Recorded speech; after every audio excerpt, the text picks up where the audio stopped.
I call this meeting back to order. Welcome. We are resuming meeting number 99 of the House of Commons Standing Committee on Natural Resources. Since today's meeting is taking place in a hybrid format, I would like to make a few comments for the benefit of all.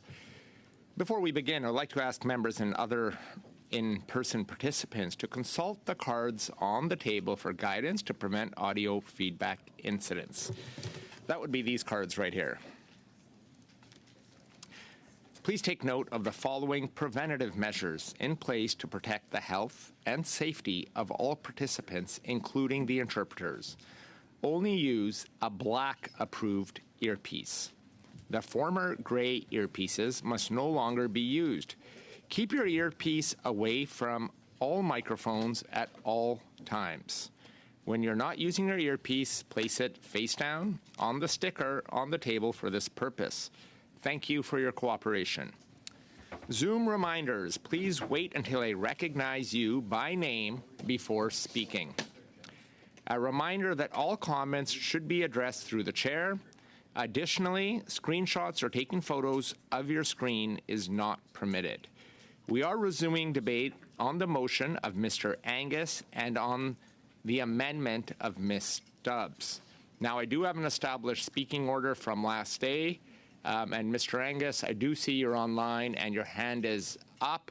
Is that to add you to the speaking order, or do you have? Okay, so I will put you on the speaking order. Very good. Okay, we will begin today's speaking order with MP Schiffke. The floor is yours, sir. Thank you very much, Chair, and I appreciate the opportunity to conclude what I wanted to share with the committee at the previous meeting, but we ran out of time. And I had two last points, Chair, that I wanted to add. One of the reasons why the study that we were working on before this motion was presented is so important for my community is the aspect of the discussion that we were having and we're going to have regarding the electricity grid across the country, but more specifically in our case, the resiliency of that grid. What exists and what needs to be put in place to meet the energy needs not just of Canadians today, but future generations of Canadians, and to make that transition to a greener, less carbon-intensive economy.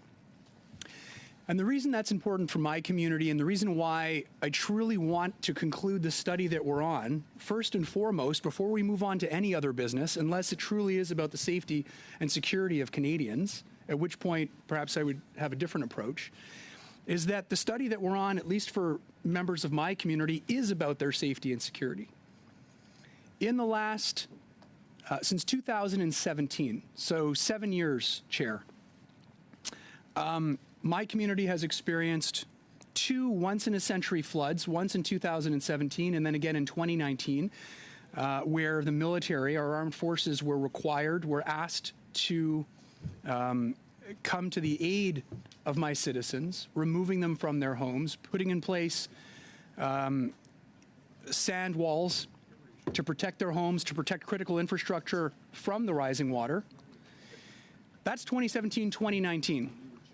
And then just, Chair, a couple of years later, just last year, we had an ice storm that caused a blackout across Quebec and southeastern Ontario that resulted in hundreds of thousands of Quebecers losing power, and my honourable colleague, Mr. Simard, remembers that, I'm sure. And in my community, it was tens of thousands of people who had no access to power. And to compound that and make it worse, as elected representatives, and I had referenced this in the previous meeting, Chair, as elected representatives, because the power went out and knocked out all the transformers and all the distribution lines for telecommunications at the same time, we couldn't even communicate with each other. I couldn't communicate with my provincial representatives, who couldn't communicate with the 13 mayors that make up my community. So we couldn't coordinate our response. A role that I took very seriously was using my social media platforms to help share what the mayors were doing, which community centers were being opened, etc.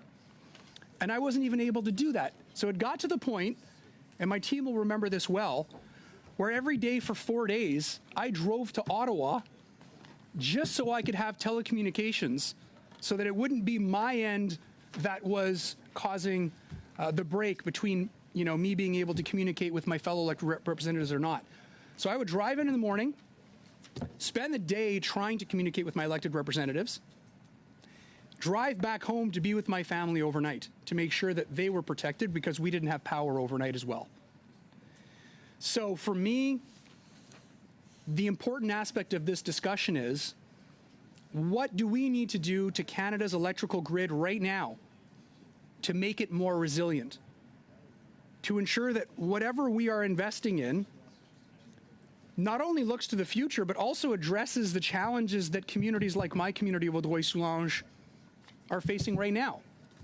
So continuing the study that we were on is paramount to me. I've said publicly, and I've stated this 3 or 4 times in the previous meeting, I am going to be looking forward to the study that was put forward by Mr. Julian. Mr. Angus. And when that time comes, I look forward to embarking in that debate, asking important questions on behalf of my community. But to me, as a representative for Vaudreuil-Soulanges, there is one that is paramount to the safety and security of my community, and there's one there's not.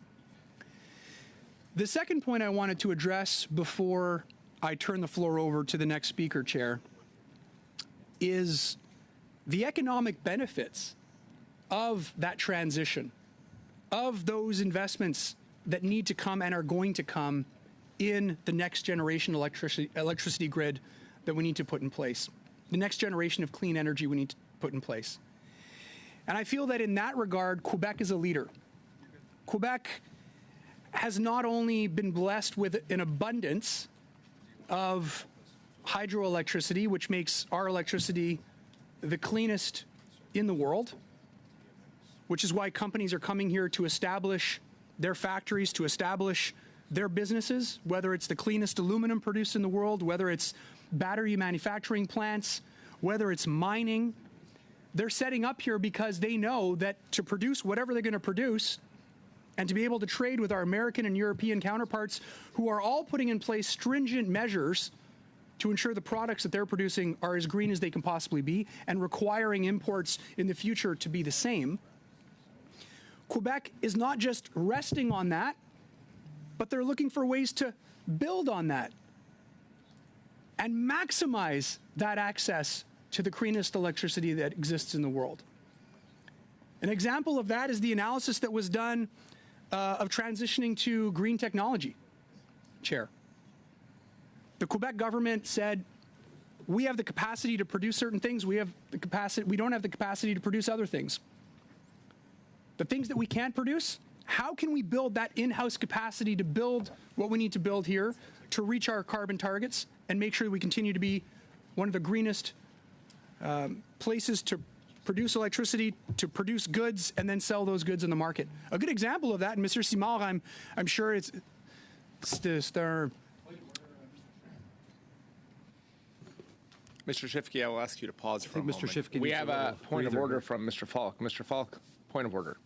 Thank you. Yeah, I'd just like to acknowledge that Mr. Maloney has joined our committee, and he was former chair of this committee 6 years ago when we did a study exactly on what Mr. Shifke's asking for, which is on electrical interchanges and interties. And I'm wondering, I'm hoping he's on the speakers list, Mr. Chair, because I'd love to get an update from Mr. Maloney as to exactly what has been done by this Liberal government since the last study. I can tell you. On your point of order, just to clarify, the study is on Canada's electricity grid, not on interchanges and ties. So there's a bit of a differential there, but I appreciate you on your point of order. You know what, Mr. Maloney wants to participate. He has the opportunity to do so. I am going to go back to Mr. Shifke because he's been patiently waiting to continue on with his debate. Very good. All right. Thank you very much, Chair. Much appreciated. So just continuing on what I was saying, there are economic opportunities here that could benefit every single one of our ridings across the country, every single province and territory. A great example of maximizing the benefits of a green economy is Quebec. Quebec looked at the entire board and said, in addition to the fact that we have one of the cleanest electricity grids in the world, how can we also put in place the manufacturing capacity to build all of the other components that we need to build to be able to have zero emissions transport sector, zero emissions industrial sector? And a good example that I was about to share was Lion Électrique, un investissement qu'on a fait avec le gouvernement du Québec de 100 millions de dollars. Investment we made with Quebec, $100 million. We needed school buses. We wanted electric school buses. And these vehicles could be manufactured elsewhere. Quebec said, wait a minute, we can do this ourselves. So we invested $50 billion matching funds to build electric school buses, which are now in service to go to school. This resulted in thousands of new jobs, well-paying jobs in Quebec. And we can look at this as an example and see why not implement this throughout the country. My NDP colleague had put forward this motion. The testimony that was given stated that Canada is at the will and the whim of the international capacity to build transition lines. And apparently the backlog, according to the witness, was several years. So in addition to our willingness to invest and make that transition, we also have to look at the challenge that exists internationally about getting the products necessary to put in place the equipment necessary to make that transition, to build projects like the one that we're looking to build and hopefully going to build in Atlantic Canada, to bring clean electricity to Atlantic Canadian provinces. These are opportunities that are on the table right now, where if we have the opportunity to ask these experts, we can get that testimony and determine, hey, this is an opportunity for us. If the world can't build it for us, maybe we can invest to build in-house, creating thousands of well-paying jobs while also making the transition to a cleaner electricity grid, and one, as I said, important to my community, that is more resilient, Chair. So I am hopeful that we can continue the study that we're on, although based on the remarks that have been shared by my Conservative and Bloc and NDP colleagues, it looks like that will not be the case, and it's unfortunate. But I felt it necessary to at least explain why, for the people of Vaudreuil-Soulanges, continuing on the study that we embarked on, that looks at the electricity grid of tomorrow from a sustainability standpoint, from an economic opportunity standpoint, and from a resiliency standpoint, is to us more important. And it's one that I think we should continue on and not delay. So with that, Chair and colleagues, thank you for your patience in allowing me to explain and share with you why this is important for me, and I turn the floor over to the next speaker. Thank you, sir. Thank you, MP Schiffke. And if you do have more later on to add, feel free to raise your hand and I'll put you on. And that was an enlightening.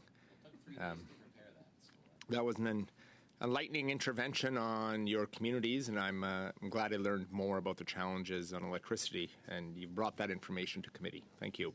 Mr. Bruson, you are next, and you have the floor.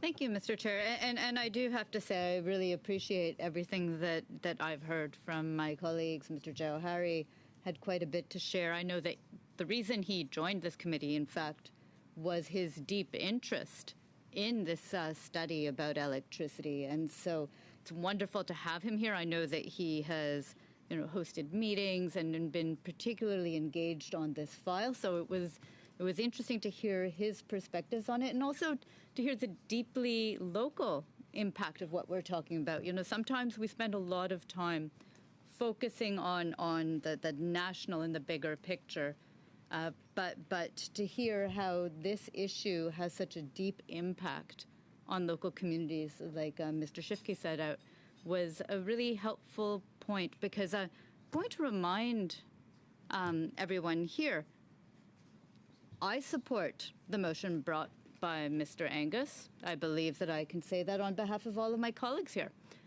So the study, we're happy to go ahead with that motion. The question that we're debating today is the amendment that was proposed by the Conservatives.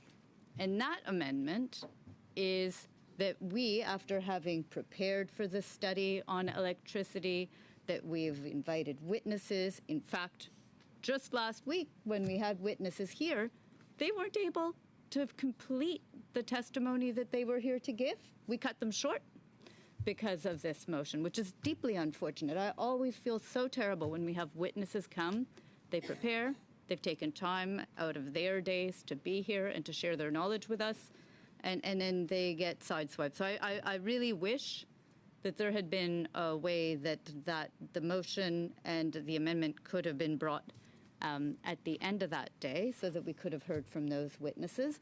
I do believe that everyone here has said that they're good to bring them back, that panel. And I'd say that's a great idea. We should bring them back at the first moment possible because, again, we had committed to the study that everyone around this table who's a member of the committee had agreed to do.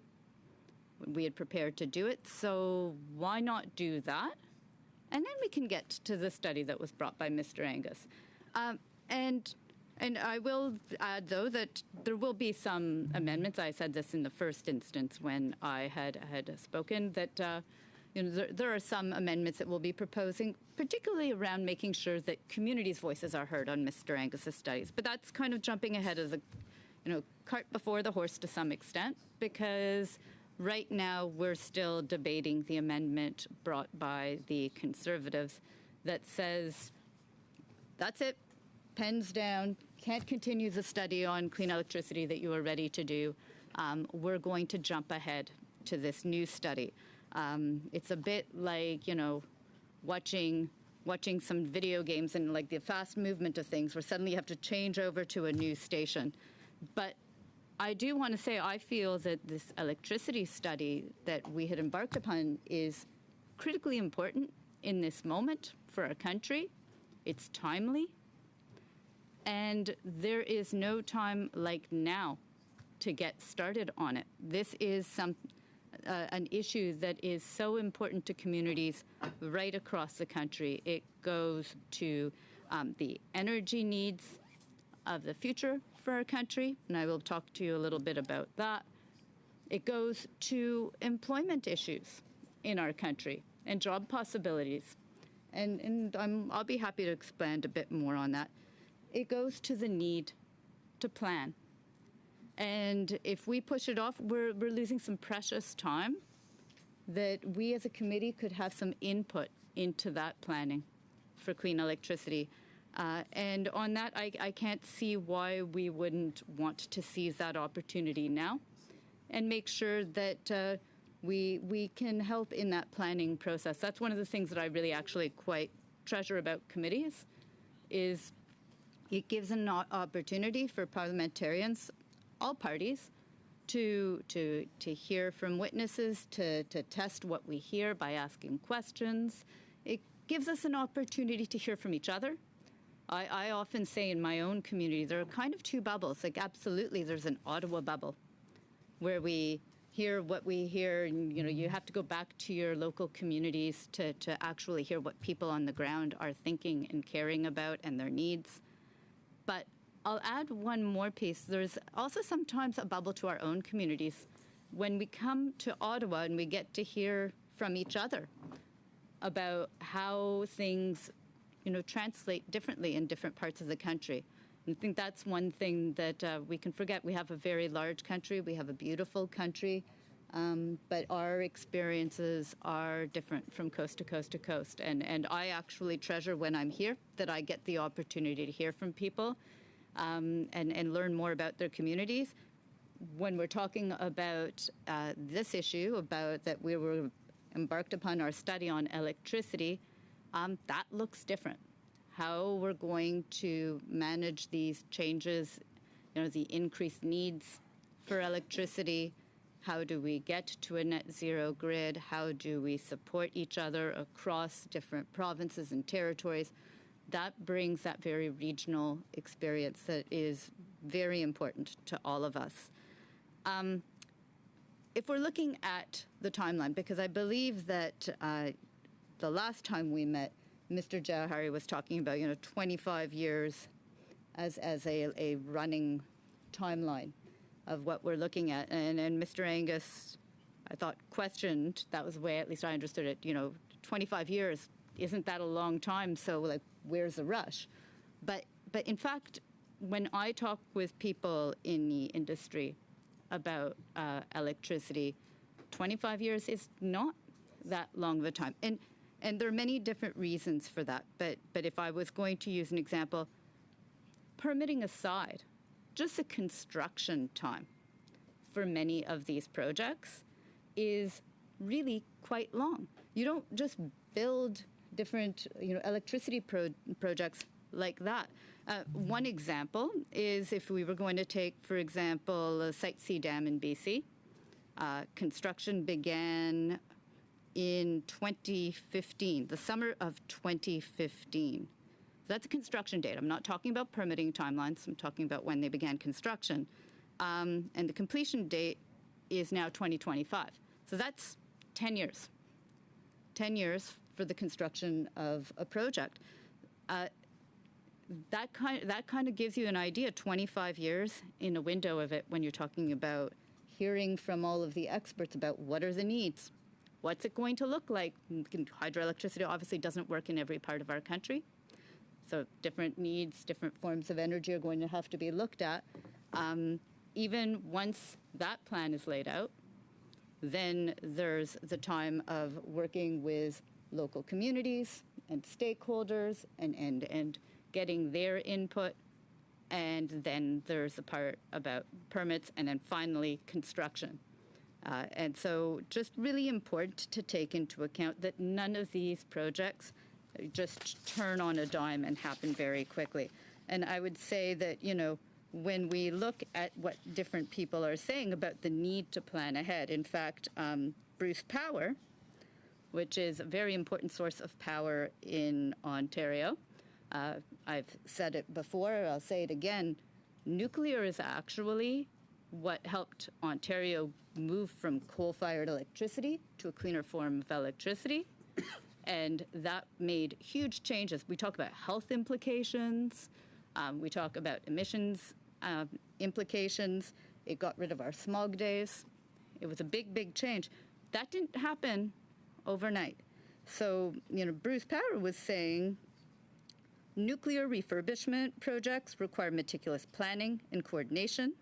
These are multi-year projects that demand precision and thoroughness to ensure safety and efficiency. We must take the time to plan every detail to deliver clean, reliable power for decades to come. So, again, to that point, we could push this study off, push it off years. But the time is now. If we're talking about how do we make sure that we're planning for an electrical system that's actually going to be well thought out and provides us the clean electricity we need. There's no question that we're going to need a lot more clean electricity. It's in fact where the world is moving. I was looking at this really interesting study from the International Energy Agency. They put out a study called Strategies for Affordable and Fair Clean Energy Transitions. Now, I find that an interesting perspective because I was talking about the coast to coast to coast, but it's not just our country that's looking at how do we get to clean electricity. In fact, the world is looking at these issues and looking at what the energy needs will be. And actually, one of the great things for our economy, we can touch on that a little bit more in a bit, is Canada's already ahead of the curve. And that is something that we should all be proud of. Ontario, having made that switch from coal-fired electricity, is a big example of how we got there. But by numbers, if I have it correct, I believe we're already at about 84% clean electricity here in Canada. Hydro in Quebec's a big piece of that. We've seen a massive transition across our electricity grid already that puts us ahead of a lot of other countries across the world. But it's the last 16% that we have to plan for. That's the hardest 16% for us to get to. And when we look the world is going in that direction. So I was looking at the letter that was written as part of this study, the special report, by Dr. Fateh Birol, the executive director of the International Energy Agency.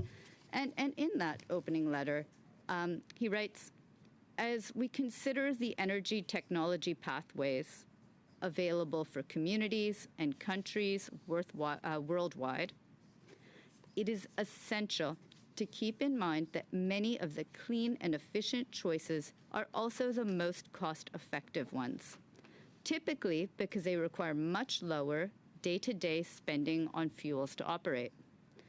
Putting the world on track to reach net zero emissions by 2050 requires additional investment, but also reduces the operating costs of the global energy system by more than half over the next decade, compared with a trajectory based on today's policy settings. And that's what this special report shows. So really a very important piece about how also, if we care about affordability, and I know that all of the members around this table, we should care about affordability. I know that certainly in my community, that's something that gets raised, by people in my community. They care about clean environment, and we look after emissions, but they also care about energy affordability. In fact, the things that we're talking about, the questions we could have asked those witnesses who came to us and who, unfortunately, we were unable to hear from, the witnesses who we can still call and should call. We had planned to call. Those witnesses would be able to talk to us about the planning that's required, but also about energy affordability. And in fact, I was able to ask some questions about that already. We were already starting to get some of those important insights. Those are the insights the people in our communities want to hear about what do we need to do to get to a clean electrical grid? What do we need to do to have a reliable electrical grid? What do we need to do to have an affordable electrical grid? So just kind of good to put it in context. This isn't something that's just happening in Canada. It's happening around the world. And it's something that, has potential to bring cost savings to Canadians. So why we would put off those cost savings, I'm not sure. I'm not sure why we would be putting off how we can save money on electricity bills and energy bills for Canadians. But apparently that's where we're at, is put that on hold and then go to another study now. The other piece that was coming to my mind when I was reflecting on why is this so important that we do now is about planning for the employment needs of an the electricity future for Canada. I think that when I think about that one, we don't actually pause and think about it enough. But certainly when we do bring witnesses, our next sets of witnesses, I'm going to want to hear more from them about that very issue. And at this committee, we had the Sustainable Jobs Bill. It was a bill that I thought Mr. Angus was very much in support of, and I'm surprised that, he wouldn't want to seize this opportunity here for us to talk more about what are the sustainable jobs that come along with a clean electrical grid and all of the work that's being done by the people who could come here as witnesses to talk to us about it. I thought that would be something of very great interest. I know I'm interested in it. If I give an example again, just recently, just to show like the forward thinking that we have to have and the kinds of changes that are coming. Just on International Women's Day, so that's March 8th, I went to a graduation, and it was a very special graduation because for the first time, it was a graduating class of women millwrights, only women. It was specifically a program that was targeted to how do we ensure that women have the opportunity to get these new clean jobs of the future, and have been traditionally underrepresented, in this case in mill writing, but in many different skilled trades. Women are underrepresented still to this day. And so this was a program where OPG, along with the millwrights, took that moment and in a very thoughtful approach and said, how are we going to do better? These are clean, sustainable jobs of the future. How do we make sure that we create those opportunities? So this graduating class, it was a project that was done alongside Ontario Power Generation. Point of order. Point of order, Chair. Oh. Mr. Angus, on a point of order. Sorry, I know everybody was so fascinated by the talk of International Women's Day that people might have dozed off for a second. Your volume. I guess my... Check. Are we there? Yeah, just hold on a sec, Mr. Angus. We can't really hear you, so. Check. Just pause for a minute. Just keep an eye on me, and I'll give you the thumbs up to proceed. But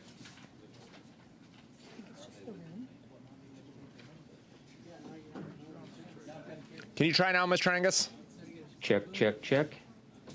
That's great. Go ahead on your point of order. Thank you. I know it's really fascinating to talk about International Women's Day in March. We're talking about the TMX pipeline. So I'm just asking Mr. Bruson, out of respect, is she going to talk the clock out till 5:30? Because I might need a sandwich or something. Like if she's dragging the puck, I'm fine with that. She can rag the puck till the end of June. We're not going to go away from this, but I'd just like her to just maybe indicate whether or not we have to keep paying attention to her interesting commentary on International Women's Day and cell phones. So it was her previous colleague with cell phones, I think, and buses, all that stuff. Just, are they doing this till 5:30 and then the next meeting? Doesn't matter to me. I just would like to get a sense of it. Thank you, Chair. Thank you, Mr. Angus. On your point of order, procedurally, Mr. Bruson does have the floor and can debate as she wishes, relating it back to obviously the discussion we're having on the motion that's presented, but on the rationale on the amendment and on why the study is important and in what order. So, Mr. Bruson, I'll turn it back to you to continue on. Thank you so much, Mr. Chair. And I thank Mr. Angus for that intervention, because it gives me a chance to clarify exactly what the point is that I've been making. And he's free to grab a sandwich while I talk to him about that. But it's not about his study, which, again, I support.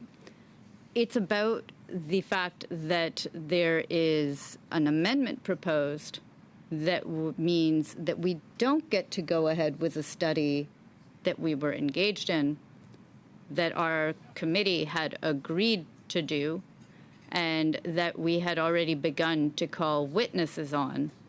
And so I am actually speaking to that amendment, and I'm very open to if Mr. Angus would like to tell me that he will help me in convincing the members of this committee, members opposite, to actually drop that amendment. We can then adopt his motion. Like I said, I do have some amendments I'd propose. I don't think they'll be very controversial. Then we could adopt that motion. We could complete the electricity study and then move on to his. In fact, that would be a faster way to go about things. But as far as I know, unless he and the members opposite are willing to give me a thumbs up that the amendment's being dropped, I think I need to explain in very clear detail why it is that it is so important that we deal with clean electricity in an urgent way. I looked around. I appreciate, Mr. Chair, that you looked around the table to see if there was a thumbs up. I did not see didn't see that buy-in to drop the amendment. So it looks like we're continuing on to keep actually trying to encourage the members opposite to really think about why we should be working on this electricity study, and that we shouldn't be bumping it, forever into the future. That we should actually be proceeding. We should be proceeding with the electricity study now, because these issues are important. And I believe where I left off was with the graduation of a class of women millwrights for Ontario Power Generation. And the reason I raised that is because it goes to some of the forward thinking that is happening now and the planning that is happening now as to sustainable jobs and employment in the electricity sector, and how do we actually get to move along to make sure that we're prepared for the changes that are coming to the electrical sector, and that we make sure that Canadians are able to seize those job opportunities. And one better, how do we make sure that underrepresented groups in many of these trades, Canadians, have those opportunities and seize them? So what was great about this graduating class of women millwrights, it was really quite a lovely graduation. It was at Ontario Power Generation that it was done. All of those women got a job at the Darlington refurbishment immediately upon graduation. In fact, in order to make sure they were best supported, they actually put them on shifts so that they would be working together as a group, and so that they would be able to be best supported together. And I'll have to say a big shout out to the millwrights, that they really provided that kind of a supportive environment. And I think a good enough way of coordinating, if I could say, that program, that it provides a bit of a framework for the future as to what that could look like. So, and again, Mr. Angus had shown very strong interest in sustainable jobs and supporting our unions in making sure they have a seat at the table in planning for those sustainable jobs. This is a very good example of that. It's a good example of the power of unions and supporting skilled trades to be able to have that planning done for the sustainable jobs of the future. And so that's why I really wanted to highlight it as one of those really great examples that I have seen here in the community in Ontario, which is my home province.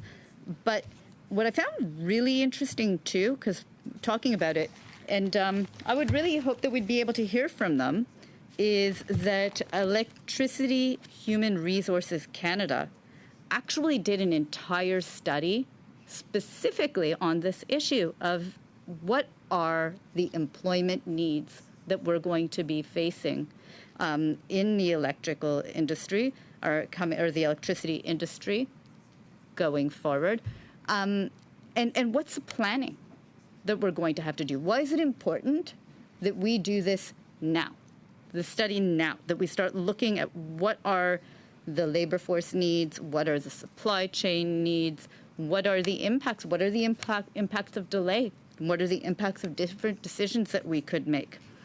So I was looking through their study, and just, as an opening piece, I thought this was really, really helpful to put some context to it.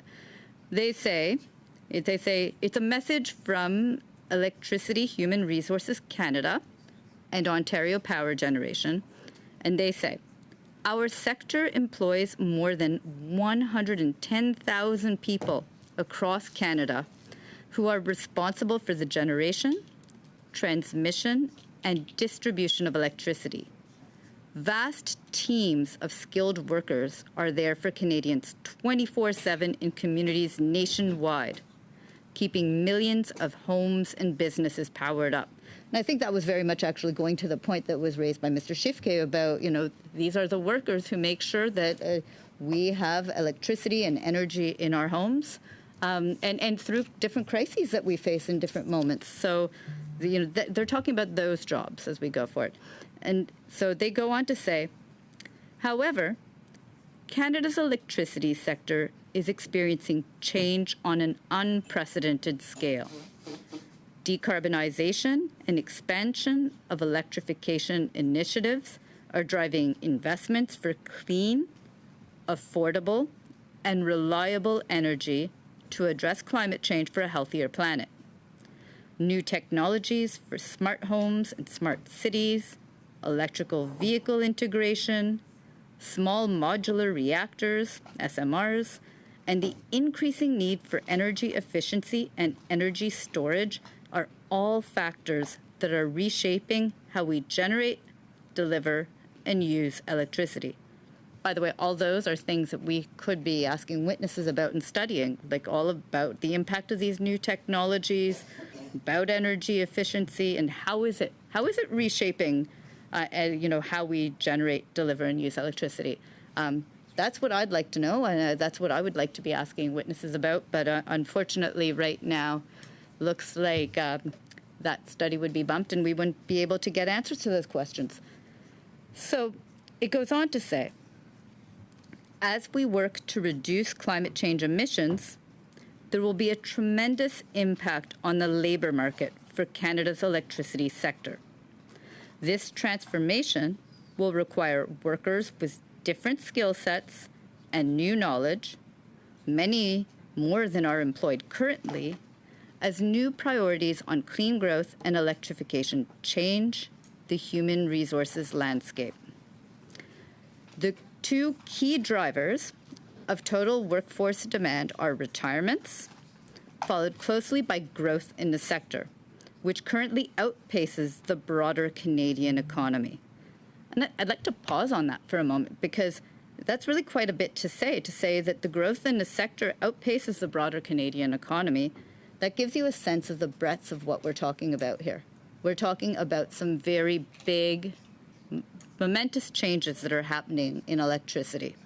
And I really look forward to being able to hear witnesses to talk about that. Anyway, they go on to say, currently in our sector, the number of veteran workers outnumbers youth by a multiple of 3 to 1. Let me repeat that, because they say that key driver for workforce demand, one of them is retirements. So the fact that veteran workers outnumber youth by a multiple of 3 to 1 is quite the number for us to be keeping an eye on. They go on. Further, with technology changes in the industry, layering digital on top of analog, and integrating more data for decision-making in a context of an increasingly destabilized geopolitical world, the role of information communications technology continues to grow, and competition for these workers will be intense. This is the key part, because I was talking about why the time is now to do this study and how important it is that we actually do this study now rather than push it off. They state, the lead time to create or adjust education and training courses is often significant. Indeed, it takes detailed knowledge of the current labour market context and training curricula grounded in competency requirements of the industry to adequately adjust educational offerings on a regional and national level. While historical occupations in the sector are well established, new growth roles, particularly in renewable occupations, require better alignment with industry needs and more capacity to turn out qualified applicants. So that goes to the point that I've been saying, which is there are big changes afoot. They're happening, frankly, regardless. We have a choice of whether we want to be part of the planning for that, whether we want to be part of making sure that we have a say on behalf of all of our communities as to how that looks. How do we make sure that people in our communities have those opportunities, and to be able to make sure that we have the right plans in place. So they go to this piece. Then they say, realizing a net zero future will require a coordinated effort. It has never been more important for industry, labor, post-secondary, and policymakers, that would be us, to look at how we regulate, approve, build, operate, and maintain our electricity system. And their report focuses on one piece of that. This report focuses on the people who will ensure the continued reliability and stability of Canada's electricity sector while supporting environmental progress and sustainability in the 21st century. Now, I feel that that's, there's more that we can definitely think about and speak about when it comes to that issue, but I think it's really important to really put a pin in that for all of us to think about.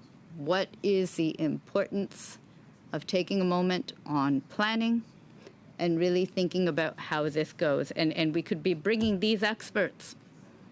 I'll just keep saying it. We have an opportunity. We could be bringing these experts to be speaking with us. But if this amendment goes through, then we don't get that opportunity. And that would be unfortunate.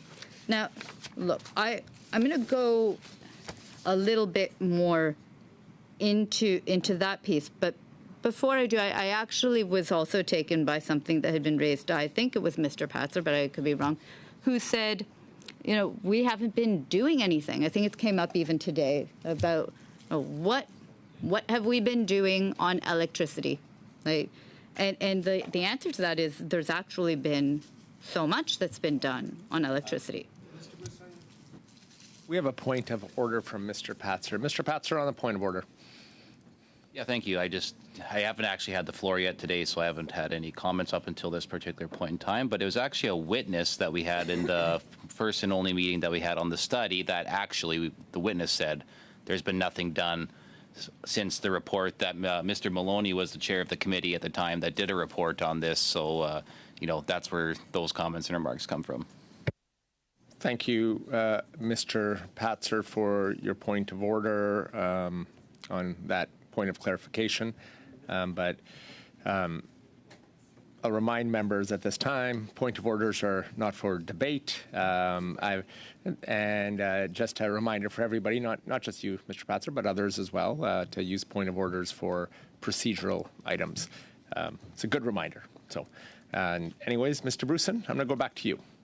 It's a great reminder, and it harkens back actually to why it is so important to hear from witnesses and to be able to ask them follow-up questions after people from, one of the parties asks questions.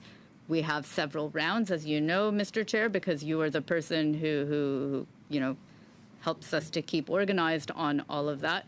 We go through several rounds of questions, so it means that maybe one person from one party has their 6 minutes or 5 minutes, or I can't remember if it's 2.5 minutes, the different way that we do these things as we go around. And then it gives us an opportunity to test what was said and maybe dive deeper. But unfortunately, we didn't have that opportunity because we were cut short with that panel. So we didn't get the opportunity to ask any further questions to build on that. So that's too bad, because I would have wanted more clarity, particularly in light of what we've done over the past several years. But if I would say Budget 2023 in particular was a massive investment and policy direction on electricity. And so when we're asking, what have you done on electricity? Well, in fact, if you look at Budget 2023, there was a lot that happened in there. And so if I look at some of the examples, like, for example, the Premier of Northwest Territories was talking about Budget 2023 and said, building a clean economy is another area of focus in the 2023 federal budget. The Northwest Territories is a jurisdiction with great energy and critical minerals potential, but we have a small population and limited financial resources. We can't address our infrastructure challenges alone, and the Government of Canada is a key partner in this journey. Budget 2023 specifically references the ability to support clean electricity projects across the North including the Tulsan Hydro Expansion Project. So there you go. That's one example right there with a regional kind of, example to it of what we're doing when it comes to clean electricity and what has happened even just in the past few years. Let me look at what we can look at for the Minister of Finance from the Government of Ontario. That the Government of Canada's 2023 budget provides significant support responding to the U.S. Inflation Reduction Act with investment tax credits in clean electricity, including small modular reactors and clean technology manufacturing and extraction of critical minerals. We also welcome the federal government's investments in its Strategic Innovation Fund to support the development and application for clean technologies. So interesting tie-in, because we had started by actually just finishing off that we had done a study talking about our response to the Inflation Reduction Act. That's something that we have worked on a bit here. But when we look at what the Minister of Finance for the Government of Ontario said, specifically there was a reference to our investment tax credits in clean electricity. That's some of what we're doing when we're looking at what is the Government of Canada doing talking about electricity. So, let's kind of go to Alberta a little bit, maybe less specifically on like looking at Gil McGowan, president of the Alberta Federation of Labor, said Alberta unions have been urging the federal government to seize the opportunities associated with the unfolding paradigm shift in the global economy, and we urge them to keep up with the incentives in the American Inflation Reduction Act. Today they delivered. So that's quite the shout out. It refers to the global economy, which is something that I had talked about when I referred to the International Energy Agency's report. But it also talks about how unions responded and saw that we were stepping up and doing the work that they wanted to see in that area. Electricity Canada could have heard more from Electricity Canada, and I'm deeply unfortunate that we weren't able to hear more from them.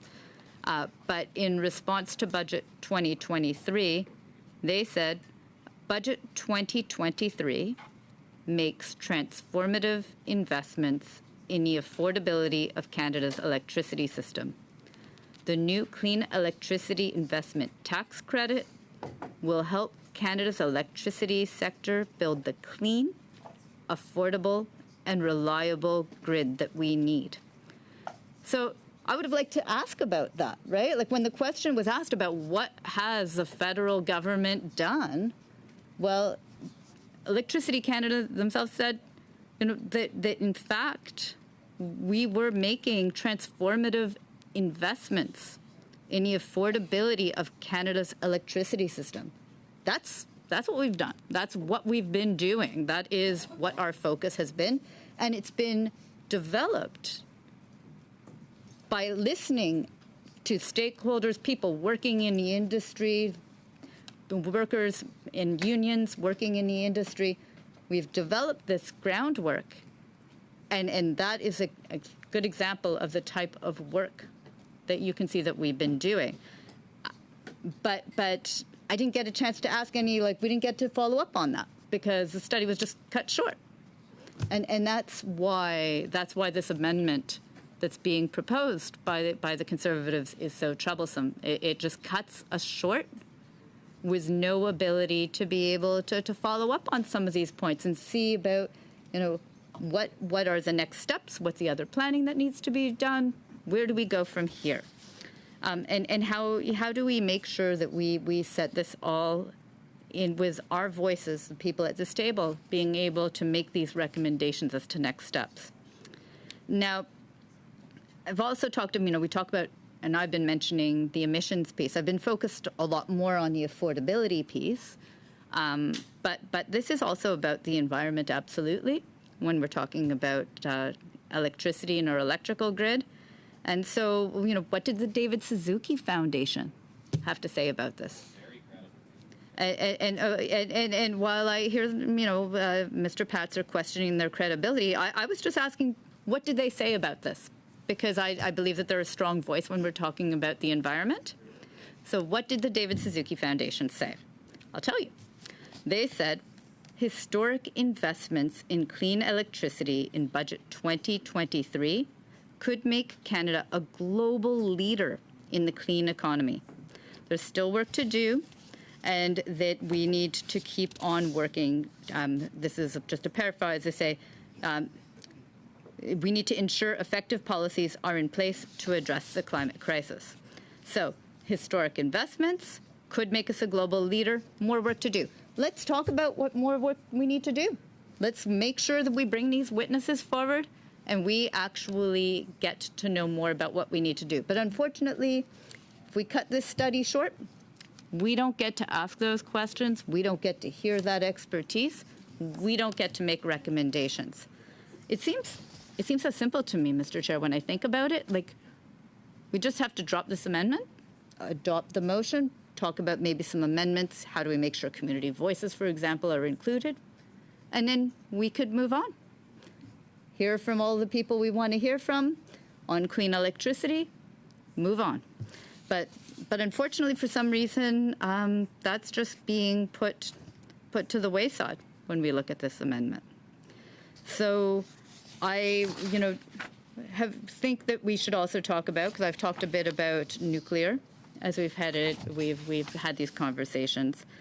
What did the Canadian Nuclear Association have to say about Budget 2023? And again, the reason I'm raising this is because there was a question raised. I wasn't able to follow up and ask any more questions of the panel. Mr. Bruson, we have a point of order. Mr. Patzer, on a point of order. Yes, thank you, Chair. I do think my colleague would find this quite fascinating. Mr. Suzuki is on record saying that the Prime Minister is, quote, out and out a liar who doesn't deserve another chance. So I just want to put that on the record so that when she references the Suzuki Foundation, she knows who she's talking about. Mr. Patzer, on the point of order, I would recommend you're on the speaking list. That would be the perfect time to provide those remarks and others when you have the floor. But on a point of order, it's for procedural items. So I just want to remind you of that. Yeah, Mr. Bruson, the floor is back to you. I wait with bated breath to see environmental organizations clamoring to give the Conservatives any endorsements. But I appreciate that input from Mr. Patzer, because I don't know, maybe like it's worth having a good conversation about, how we can make sure that we have strong environmental policies. I'd be happy to talk with him about, importance of certainty in the market and carbon pricing if he wants on another moment. But right now, we're talking about clean electricity, and I'm going to stay focused on that study because that is an important study that we have in front of us. And so, that's a study that I would like to see us go ahead with. And I think what I was trying to get to, because a question had been put, and what has the Canadian government done when it comes to electricity? And any other piece that came into all of this is, have we had the chance to ask the witnesses about that? What have they seen? What have they liked? What would they like to see more? Have we had that chance? The answer is no, we won't have that chance if this amendment goes forward. So that's why I am going to keep pushing forward and really encouraging members opposite to think about it. Think about, what are the kinds of questions I would love to ask of these witnesses if we get to call back these panels? And don't we all think that that's an important thing for us to be thinking about? So I was at the Canadian Nuclear Association and have had the opportunity to meet with them and to share our firm commitment of nuclear as part of the energy mix that we need as we move to a net zero grid. And they said, the Canadian nuclear industry is encouraged by the government's commitment to nuclear playing an increasingly significant role in the country's energy mix. While additional steps must be taken to ensure that all clean energy technologies receive equal and fair treatment, today's budget is a significant step to ensuring that Canada remains a global leader in the advancement of this critically important clean energy technology. And when we're talking about nuclear, I think, we often, because I was talking about the global context as well with the International Energy Agency, I think it's important to also point out that we have a place to play, Canada, in supporting our allies, like-minded countries, when they're looking at how they get to these clean, affordable forms of energy. How can we support them? And we had quite the deal that we had set up with Romania that is creating not only jobs for Canadians in the nuclear field, but is also helping to support Romania in building out more nuclear capacity. That actually helps to keep them away from any reliance on Russian oil and gas. It actually allows them to help support their neighbors. So it's really important when we're talking about what we're doing with electricity and our own grid to recognize that there is an expertise that we develop here in Canada that is sought after by other countries, and that is something that's really, I guess, maybe a tribute to Canadian workers, to Canadian expertise and know-how. So I just wanted to kind of point out that piece too. Now, let's look at the executive director of Clean Energy Canada, and talking about, what are our competitive advantages, like I've just mentioned with investing what we had with, with Romania, and other examples like that, but also going to our electrical capacity here in Canada, because Budget 2023 was foundational for clean electricity investments. It was a foundational budget. So the executive director of Clean Energy Canada said, Budget 2023 is a carefully considered hand. While the transition to clean energy is a nation-building project that won't be complete in one fell swoop, Tuesday's budget, that was Budget 2023, builds on Canada's pre-existing climate measures while injecting capital into a clean industrial strategy, helping secure our nation's many competitive advantages. And if I could just pick on a point in there, it's not going to be complete in one fell swoop. That's actually, I think, what I've been trying to drive home in so many ways, is the fact that there are going to be many steps and much planning needed by industry, a predictability that they're going to need, by government, in every, by unions, by colleges, by universities. There's going to have to be kind of thinking about what are we looking for as the growth of our electrical grid, and what are we going to need to do. So not one fell swoop, but Budget 2023, the question came up. I wasn't able to follow up on that to get another answer, or to kind of put these questions to the witnesses. It's one I would have wanted to do. Didn't get that chance. Hope I do. I hope I do. I hope I do, actually, before we're done in this sitting, before we get to the end of June. But if I had the chance, if I get the chance, if this amendment doesn't go forward, then I would be asking about that. Like, it can't be done in one fell swoop, but how does, Budget 2023, the investments that were in there, how does that translate into the needs, into the capacity? How does that help us to get to that clean grid? Because clearly it's a monumental task for our country, monumental.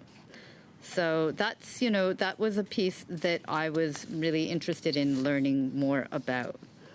I was interested also in, when we're still talking about budget 2023, it was really on Clean Electricity Foundational. The president and CEO of the International Institute for Sustainable Development said, the funding commitments in this budget for clean electricity and fresh water are unprecedented. Taken together with support for climate adaptation, this puts Canada on a strong footing in the global race to net zero, while protecting the health of its people and the planet for generations to come. So, it would have been good to be able to ask witnesses a bit about that as well. Just how, if with the budget commitments put Canada on a strong footing, what does it look like as to the next steps? And so I would hope that we would get to ask more questions about that. Now, I mentioned the importance of unions. Really, really surprised given Mr. Angus's deep interest in sustainable jobs and making sure that we have unions at the table and labor, the voices of workers at the table. I think that this study on clean electricity would give us a chance to hear from them, to hear more from our unions about what they need, from workers about what they need to see as we move forward.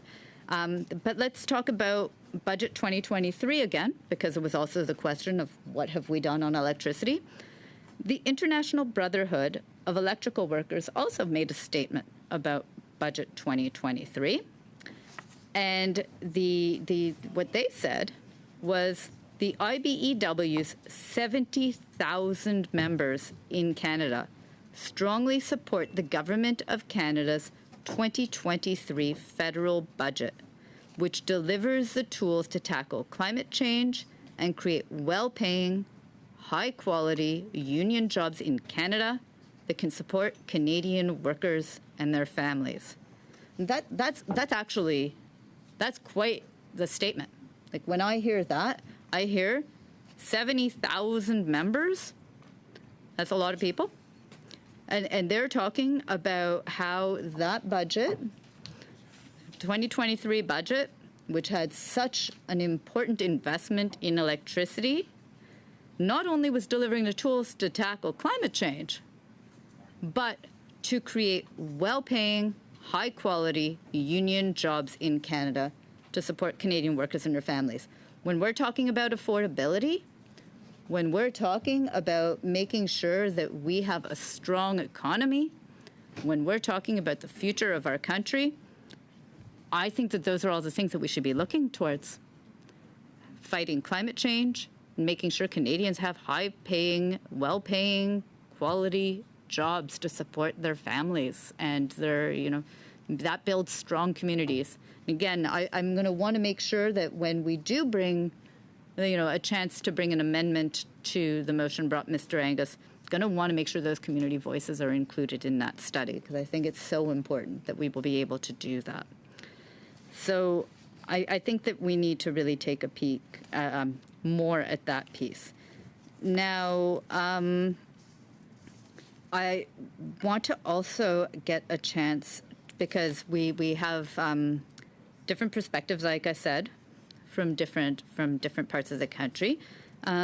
The president of the Business Council of Alberta also was able to comment on Budget 2023 and said, this budget takes some important steps towards unlocking the investments needed for Canada to meet its environmental and growth ambitions. These steps include not just investment incentives in areas like hydrogen and carbon capture, CCUS, but also positive early signals on important issues like accelerating regulatory processes and establishing contracts for differences.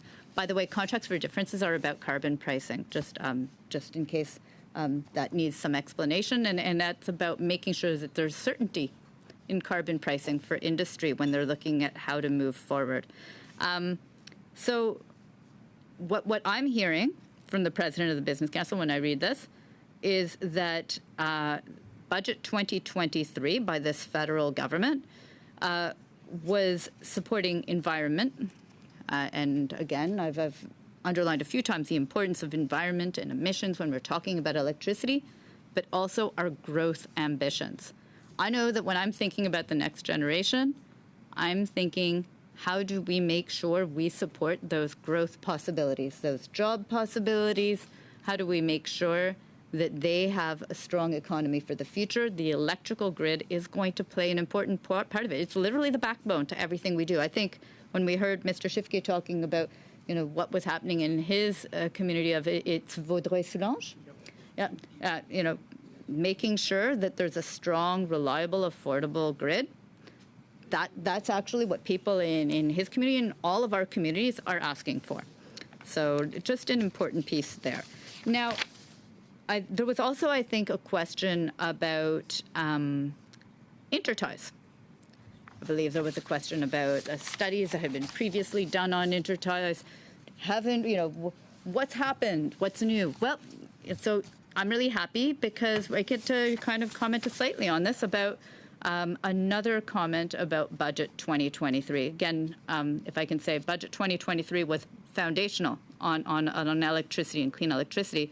So Nook Corporation said, Federal Budget 2023, and that is the federal budget that was put forward by our Liberal government, said Federal Budget 2023 establishes an important pathway for major clean intertie transmission projects through, for example, the recapitalization funding for the Smart Renewables and Electrification Pathways program to support critical regional priorities and Indigenous-led projects and add transmission projects to the program's eligibility. I'm going to talk a little bit more about that program because the SREPS program, as it's called for short, that Smart Renewables Electricity Pathways program, it's a bit of a mouthful when you say it that way, that has been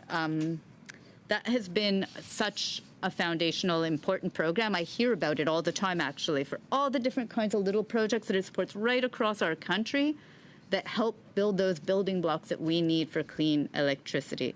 So just wanted to kind of highlight that because I think that's an important perspective that goes to the interties question that was asked. Another piece on Budget 2023, this comes from Andrew Weaver, the former leader of the BC Green Party, said that he was thrilled with the Liberal Party's budget. It's visionary and reflects a new reality that prosperity is local and grounded in clean tech, clean power, innovation, and creativity, building on our strategic strengths and the integrated North American market. I give it a solid A. Hey, I kind of always like getting an A. It's like a gold star, and there we go. We got that. This is someone who cares a lot about the environment, and I've talked. I've brought some perspectives from the Northwest Territories, from Alberta, from Ontario, and this is a perspective on Budget 2023 from British Columbia. So, right across our country. Coast to coast to coast. I'll get a few chances to talk about some other parts of our country as we go forward, but people saw Budget 2023 as a very exciting and important investment and building block for electricity. Again, if only we could ask all these people as part of the study. Imagine, like from all these people who I have mentioned so far, if only we could hear from them and ask them, what do you see now? You saw that we had the building blocks that we put in that Budget 2023. You've seen the programs. What now? What now to support those good-paying jobs, to make sure that we reduce emissions across our country, that we do what we need to do, what we do, the clean electricity? What are the opportunities you see for those jobs? What are the opportunities that you see for attracting investment to our country? And you know what, unfortunately, I can't get to that right now, but I'll have an opportunity, I'm sure, to talk about how so many industries from other countries, when they're looking at making a decision about where to invest, a clean electrical grid, a net zero electrical grid, is an important part of that. So really, this is about environment, it's about growth, it's about jobs, it's about affordability. Like I said, the International Energy Agency even supports it's about affordability. These are important things for us to be thinking about, planning for, asking questions about, making recommendations. And we can't do any of that if this amendment goes forward. We're just not going to get a chance to ask all those questions. We're not going to get a chance to put forward, witnesses to be able to share these thoughts. So it's really too bad. It's too bad. But let me also look at what some other people said about Budget 2023, because I'm sure I've mentioned it before, but just because I'm so excited when I read these endorsements about our budget, that these inputs, it makes me very excited about how foundational it was for clean electricity. So when the question comes up, what has this Liberal government done for electricity? Well, let me keep reading, because in fact there are more people who've had some great statements here. Let's go with the Pembina Institute. Pembina Institute said about Budget 2023, that was the federal Liberal budget 2023, this budget makes Canada competitive with the U.S. Inflation Reduction Act and Europe's Green Deal Industrial Plan in terms of investment in climate. It ensures Canadian workers can benefit from the significant opportunities presented by clean electricity, energy-efficient building retrofits, zero-emission vehicle manufacturing, and the production and refining of critical minerals. So again, another organization commenting on Budget 2023, commenting about how it supports Canadian workers, how it provides economic opportunities, how it's an investment in climate. These are the kinds of things that when I want to go home and talk with my constituents, when I think of, what is it that I want to say is something that we've done of importance to leave behind. These are the kind of things I want to be talking about. I want to be talking about, yes, I took action on climate. Yes, I helped to create good-paying jobs.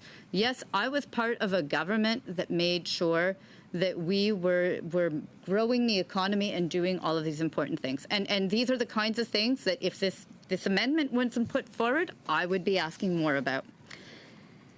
So it's, another piece. I had mentioned, I think you had heard me earlier talking about the Millwright program and that tremendous group of women millwrights who graduated and were getting jobs with Ontario Power Generation to work on the Darlington refurbishment. So what did Ontario Power Generation have to say about the federal Liberal budget 2023 and its investments? It's planning for the electricity of the future for our country. And what they said is OPG welcomes and applauds the federal government's support for clean energy initiatives, including for nuclear and hydroelectric projects. This is a tremendous step towards achieving our net zero goals. I've talked a few times now about the importance of nuclear in Ontario. It's not right for every part of our country, but there are parts of our country where it forms an important part of what an electrical grid needs to be, a clean electrical grid. And golly, I would have liked to have asked more questions about that. Like, I would have liked to be able to ask more about that. We just had a little snippet, and then it was gone. But if we'd had the opportunity, I would have asked more about what does that mix look like in different provinces, because this statement by Ontario Power Generation also refers to hydroelectric. If you're from a province like Quebec, you're from a province like British Columbia, you have opportunities for hydroelectric then, and in other provinces as well, right? Other territories might have those opportunities, but that takes planning. Like I mentioned when I said the timelines for Site C Dam, what was it? Was it like about 10 years? It was about 10 years just on construction, right? So you don't just, not in one fell swoop do you do this. You need the time and the planning and figuring out what's the right energy mix for each part of our country from coast to coast to coast. So speaking of coast to coast to coast, I'm back to Alberta. Let's look at what the mayor of the city of Edmonton, Amarjeet Sohi, said about budget 2023.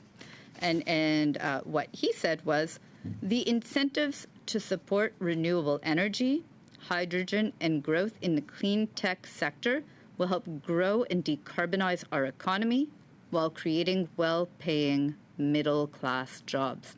So again, a focus on growth of economy and well-paying middle-class jobs.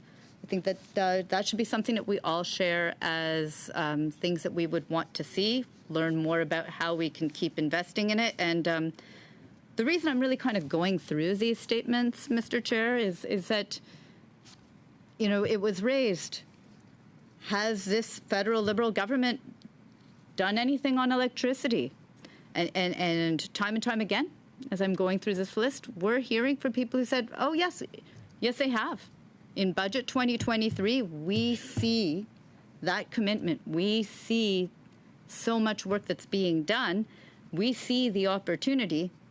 And those are the kinds of questions that, if the Conservatives decided to not go ahead with this amendment, if we were to defeat this amendment, we would be able to continue with this electricity study and ask those questions and find out more about it.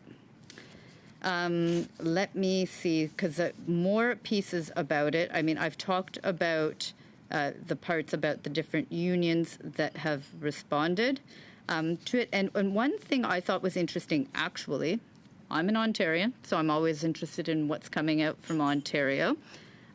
Rocco Rossi, President and CEO of the Ontario Chamber of Commerce, said, "We welcome commitments made in Budget 2023 to unlock the potential of the green economy, advance economic reconciliation, mitigate supply chain challenges, and bolster healthcare resilience, all of which are fundamental to a strong economy." Fundamental to a strong economy, those are all the pieces, really important. And one piece that I heard from the witnesses when they did come, the panel that I guess we'll have to recall because unfortunately, unfortunately we weren't able to complete our rounds and to really get to the bottom of all of the information and expertise they brought to us. But I believe that at some point there were questions about supply chain that were raised. What are those supply chain issues? How do we resolve those supply chain issues? What do we need to do? What do we need to do? And if we don't get the experts here, then we don't get to ask those questions, and we don't get to make those recommendations. And so what are we going to have to do as our next steps? And I think that statement, that response from the President and CEO of the Ontario Chamber of Commerce, Rocco Rossi, to Budget 23 really kind of highlights why that's important. It's all of the different pieces that come together. Now, I had mentioned, and I think that there's some value in this, like I'd mentioned that when I talk with industry and people who are looking to invest in Canada, one of the things that they talk about is our clean grid. That's a draw. They look at it and they say, I'm speaking as if I was a company when I say that, we need to show that our business is ready to is ready to meet our ESG standards, right? That we want to show that we're meeting ESG standards, and so if they're looking at their carbon footprint, one of the things that's important is what is the energy that they're using to get there. And so certainly that's something we have seen over the past couple of years. I think it's a real tribute to the work that's been done by Minister François-Philippe Champagne, but also by our government, is we have seen massive investment in automobile manufacture in Canada. Like really, massive, amazing investments that have been happening, transformative for Ontario. And so, the fact that we're able to provide them with a very clean grid in Ontario is definitely a draw.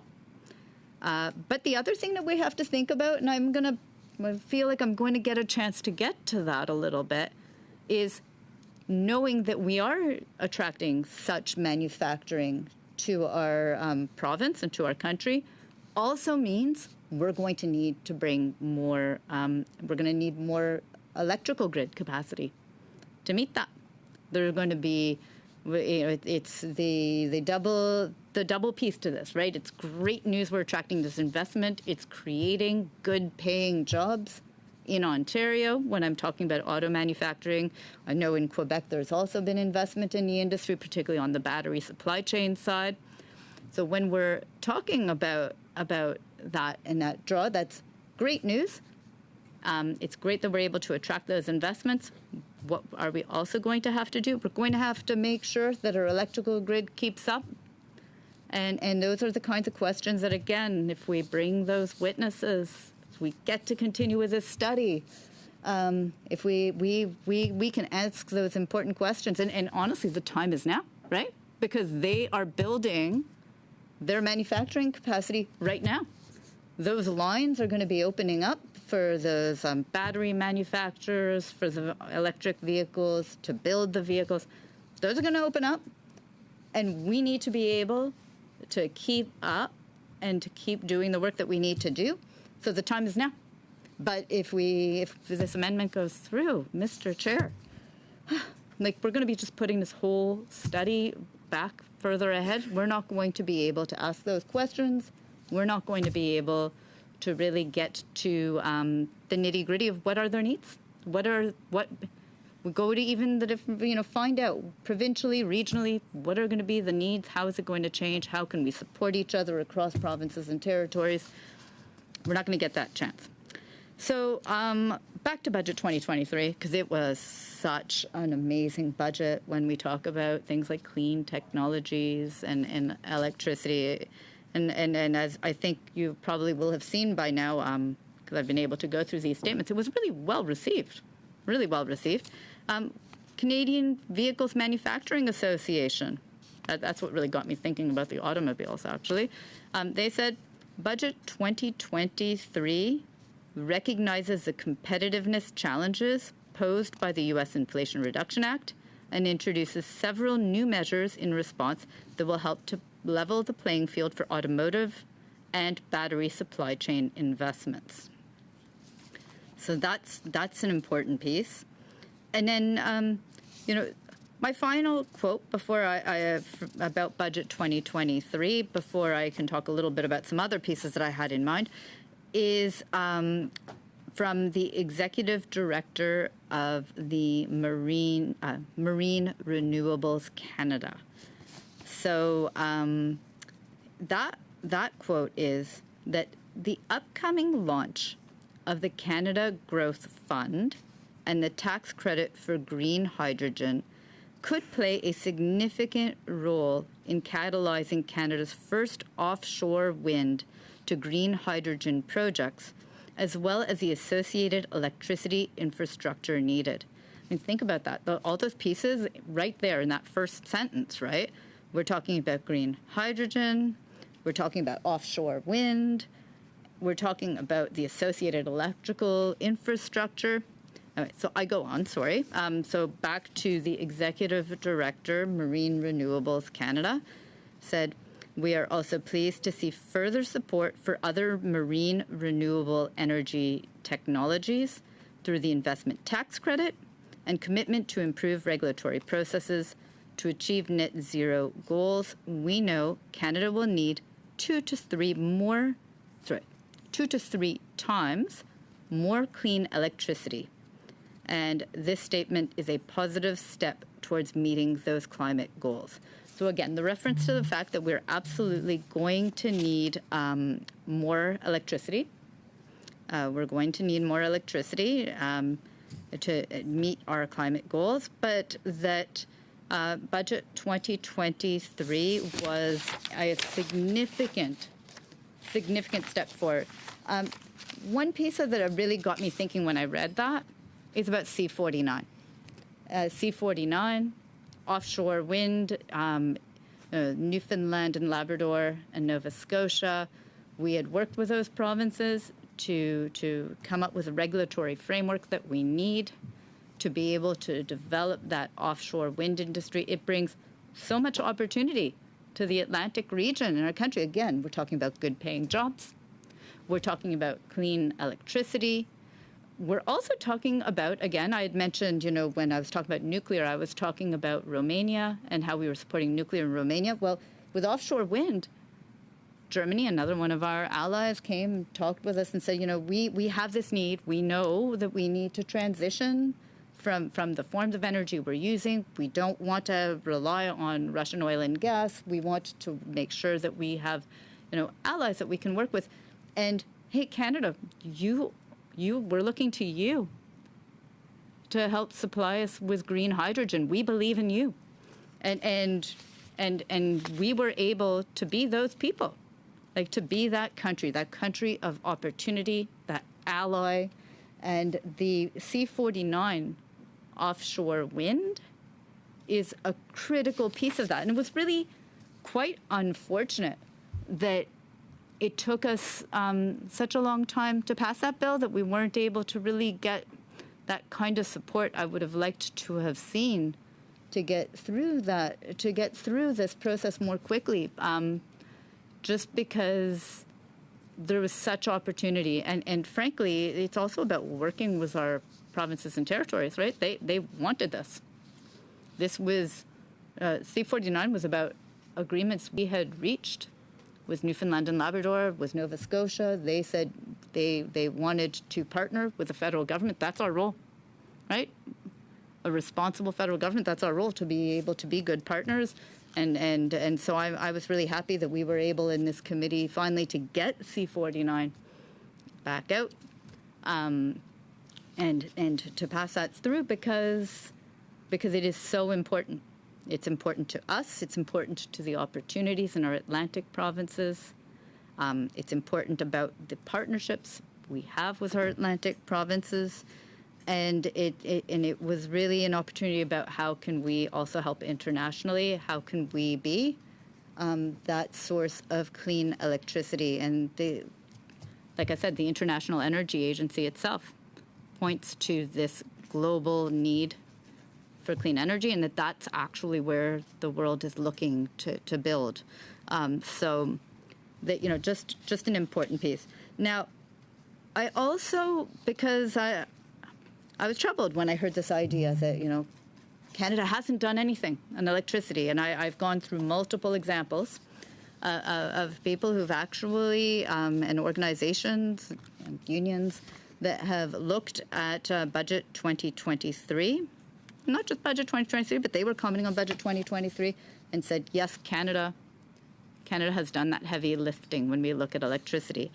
And one of the things that I found, I always love to refer to this page in the budget. I think it's page 76. I don't have the page number on it here, but budget, I think it's page 76 of Budget 2023, was that there is a pyramid.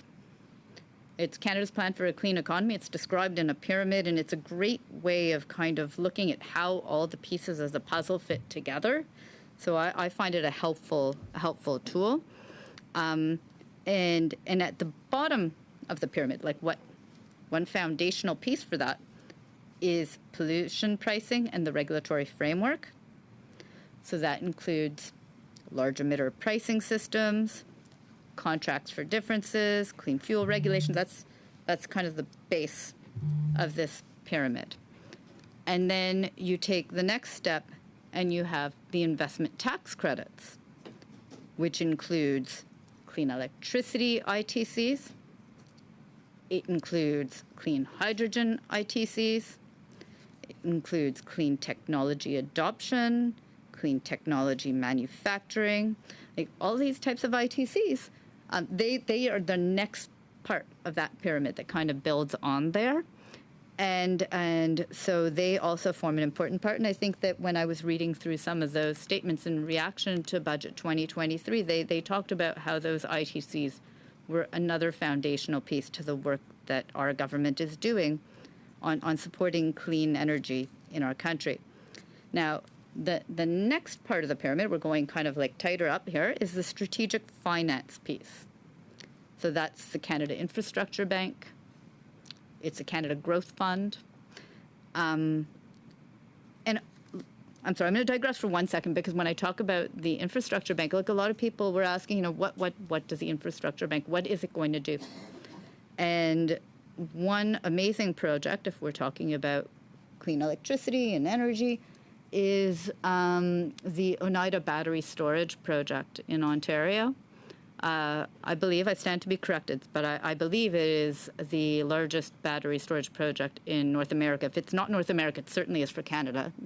And that is a project that shows strong partnership with Six Nations, but also, it shows an important investment by the Canada Infrastructure Bank in providing the battery storage that we're going to need for our a reliable, clean electrical grid. And again, I would love to be able to ask more questions about that, about what's the role for the Infrastructure Bank? What's the role for battery storage? What are those pieces? But unfortunately, those aren't all things that I'm going to be able to ask about if we have this amendment go forward. So I'm going to really miss that opportunity. Now, the tippy top of this pyramid is targeted programming, is what it's called. So again, I think it's page 76, but I could be wrong. I will let somebody else comment to me about the page number. But the targeted programming includes the Strategic Innovation Fund, the Smart Renewables and Electrification Pathways Program. I think I mentioned that a little bit earlier. The Clean Fuels Fund and the Low Carbon Economy Fund. But I was going to use an example of Low Carbon Economy Fund. It has helped to fund projects right across our country, some very interesting and innovative projects. But one of them that I thought was really interesting was at U of T, the University of Toronto, my alma mater. I graduated from the Faculty of Law at University of Toronto. They built a geothermal district energy system to their campus. The campus actually is like. Okay. Mr. Angus, we have you on a point of order.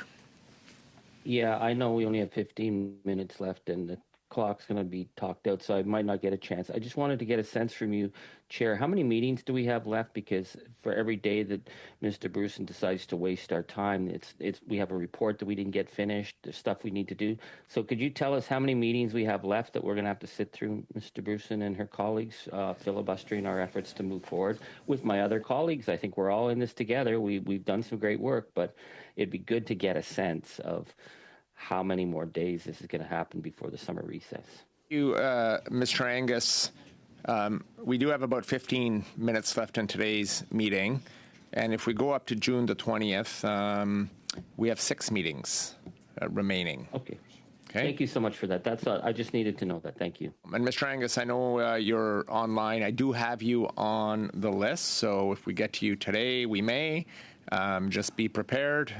I'll be here until the end of June. So whenever I get my chance, don't worry. I'm I'm waiting with bated breath. So if it's 5th of June, 8th of June, 10th of June, whatever, when you get me on the list, I'll be more than happy to participate. Thank you for your cooperation.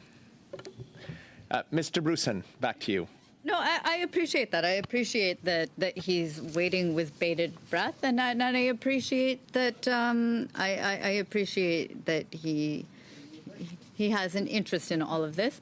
I think, though, to go into the point, because it's not about wasted time. It's about answering the questions, that we had kind of put towards witnesses, and weren't able to continue on with the study.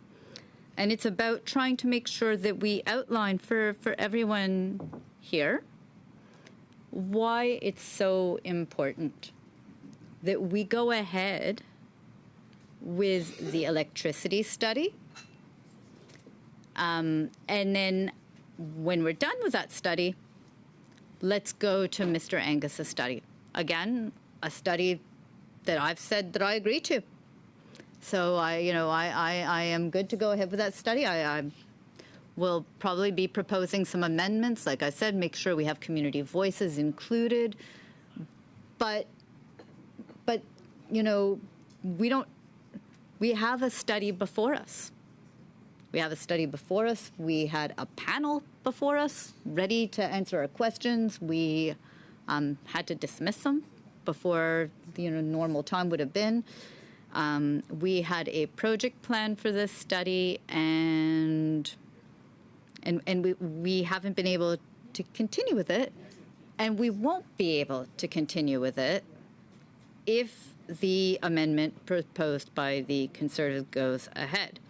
And so I'm just hoping that by outlining some of these examples, I'm helping to convince the other members of this committee of why it's so terribly, terribly important that we do look at, this study on the electrical grid, and that we don't just toss it aside. And so I would submit that before I talk a little bit more about the Low Carbon Economy Fund and other kinds of funding supports that we have for electricity that our government has put in place, I would ask this: if the other members of this committee would agree, let's not go ahead with this amendment. Let's drop this amendment. That's a possibility, and let's complete the clean electricity study that we had in front of us, and then move on and move on to Mr. Angus's study. And the interesting part about this is, as far as I can tell. Haven't heard, I don't think, from absolutely everyone, but as far as I can tell, not only would Mr. Angus's motion pass, it would pass, I believe, unanimously. So, why not take that opportunity? Would say, would be actually a rare and beautiful moment for this committee to say, hey, we're all agreed on this. We all want to study it together. Might be coming at it from different perspectives as to what we want to bring through with Mr. Angus's study, but let's do it. Let's do that study. Just why supersede the electricity study? Why study? Why do away with the work that we've started? Ultimately, what that ends up with, by the way, is every time we do something where we start a study and then we stop it, and we stop it for a whole period of time, and then we get back to it, could be months later, could be almost a year later. It just ends up being so outdated. And it means it's outdated from what we hear from the witnesses who we've had already. That becomes dated. It's almost like, and you have to call them again. It means that things overtake you to some extent, right? And so when I've been talking about the importance of planning ahead, looking ahead, and all of the steps of what we need to be looking at, be it from the employment perspective, be it on the investment perspective, be it on what are the different regional needs. We either get to complete the study now and then make it a timely study and make the evidence that we've already heard timely, or we lose that.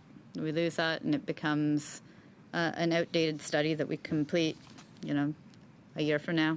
I don't know. So that's what I'm really imploring the other members from this committee to think about, is why not just go ahead, show that kind of cooperation and goodwill, all committee members, and agree to Mr. Angus's study, because I believe that motion will pass once we get to it. But the challenge is that Conservative amendment that was brought that would supersede the electricity study. It's just, that's the part that doesn't really quite make sense to me. So that's what I'm hoping. And I guess, if it wasn't about all of the statements that I was able to bring forward until now about Budget 2023, if that doesn't convince people and get them excited about what we could be studying, about the growth opportunities, about the jobs, about the affordability pieces, if that doesn't do the trick, then I have a few other things that I can kind of bring to mind that might help people to be thinking about this a bit more, about what they would like to see and do. I think before Mr. Angus's intervention, I was talking about the Low Carbon Economy Fund, which provides some very interesting different funding projects. And I was talking about my alma mater, University of Toronto.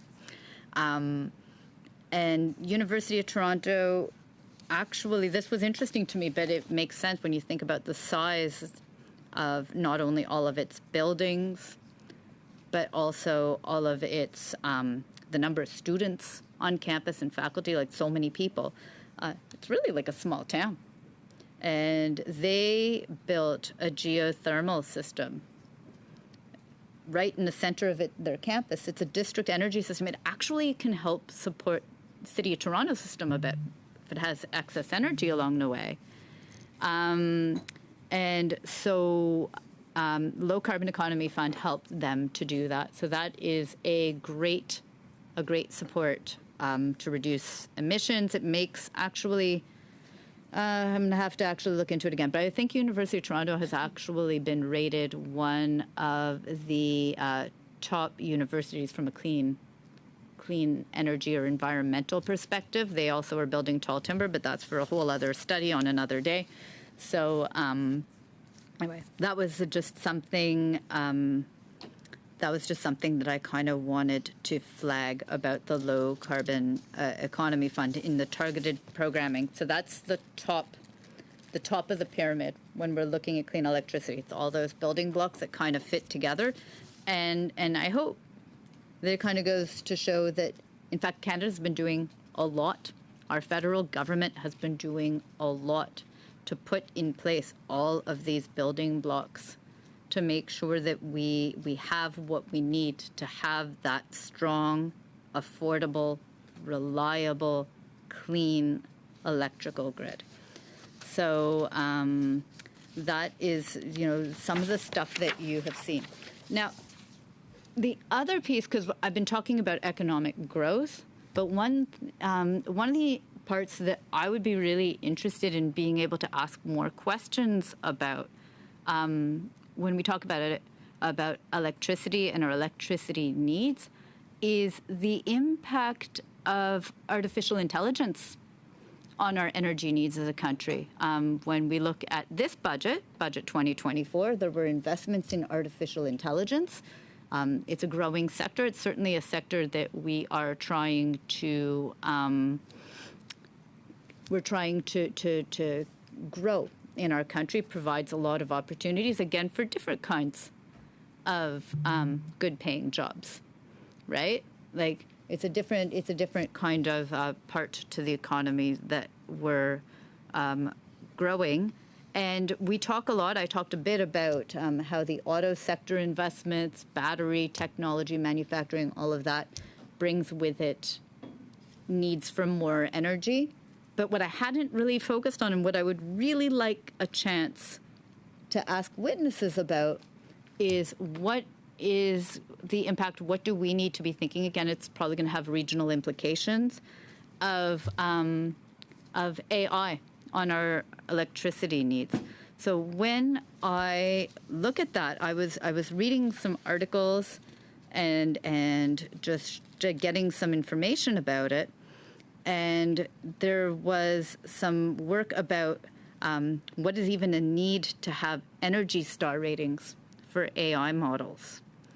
So I didn't even realize training GPT-3, for example, is estimated to use just under 1,300 megawatt hours of electricity. That's about as much power as consumed annually by 130 homes. So I said that annually, 130 homes. So for comparison, this is kind of a fun comparison. For comparison, streaming an hour of Netflix requires around 0.8 kilowatt hours of electricity. So it means you'd have to watch, I'm going to read this figure, 1,625 hours of Netflix to consume the same amount of power it takes to train GPT-3. So that's from an article in The Verge that came out earlier this year. That's a lot of energy. That's a lot of energy that we're going to need when we're looking at AI. Huge possibilities, good paying jobs, area of growth for our country, but that's going to have a different kind of regional impact, right, as to where it is. So I think sometimes we think about it and we ask questions, we think about it in terms of some things that maybe we've traditionally thought about, like certain manufacturing sectors and what those electricity impacts are. We've definitely, and we can ask about what does it mean as we talk about changing the way we move our vehicles, the way we heat and cool our homes. But the other question is, as we build in new technology in industries, what's going to be the energy storage that we're going to need? So as an example, there was a paper by Dr. Sasha Lucioni. I hope I pronounced that right. I think it's Lucioni, who is a leading AI researcher and climate lead at Hugging Face. It's based in Montreal, by the way. She's the one who had advocated to introduce Energy Star ratings for AI models. And she was talking about, in a test of 88 different models, generating text versus image generation energy uses. And she was going through it. If you were going to use some examples of what that looked like for the images, it was based on 1,000 requested, based on times 1,000 requested with text versus images. And the amount of power was equivalent, just for on one little test, running a washing machine for about 2.9 loads of laundry. I know a whole lot about laundry. I do a lot of laundry in my home. It's an unfortunate thing, but there you go. So that's a whole lot of laundry that you get for just like that one image. Projected growth in energy use from AI. Alex de Vries, a PhD candidate at the University of Amsterdam, uses NVIDIA GPUs to estimate AI's global energy usage. So that's a global energy usage. That currently represents about 95% of the AI hardware market, and then provides specs and sales projections. So the calculation... Point of order. Yes? We do have a point of order from Mr. Angus. Mr. Angus, on the point of order. Yes, before Mr. Bruson gets into Bitcoin, are we at 5:30? We're almost there. We're getting there. I'm counting that we're 12 seconds away, and I don't want. I want her to save the best parts of Bitcoin and other stuff she wants to talk about for next meeting.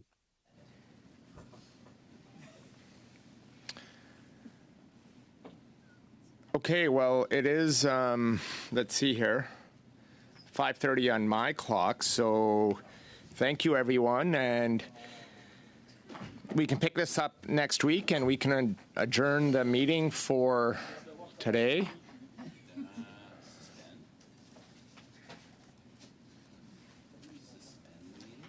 Want to suspend? Okay, we can suspend the meeting. So we will suspend.